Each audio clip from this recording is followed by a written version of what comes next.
தமிழகத்தில் இன்று 5 மாவட்டங்களில் கனமழை பெய்ய வாய்ப்பிருப்பதாக சென்னை வானிலை ஆய்வு மையம் தெரிவித்திருக்கிறது. அந்த வகையில் நீலகிரி, கோவை, கிருஷ்ணகிரி, தருமபுரி, திருப்பத்தூர் மாவட்டங்களில் கனமழை பெய்ய வாய்ப்பிருப்பதாக தெரிவிக்கப்பட்டிருக்கிறது. மேலும் 7 மாவட்டங்களில் நாளை கனமழைக்கு வாய்ப்பிருப்பதாகவும் சென்னை வானிலை ஆய்வு மையம் தெரிவித்திருக்கிறது. ஈரோடு, கிருஷ்ணகிரி, திருப்பத்தூர், வேலூர் மாவட்டங்களில் நாளை கனமழைக்கு வாய்ப்பிருப்பதாகவும் தெரிவிக்கப்பட்டிருக்கிறது.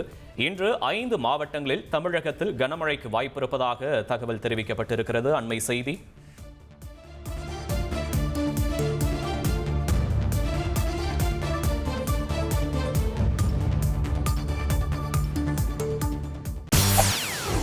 செய்திகளை உடனுக்குடன் தெரிந்து கொள்ள உடனே சப்ஸ்கிரைப் பண்ணுங்க.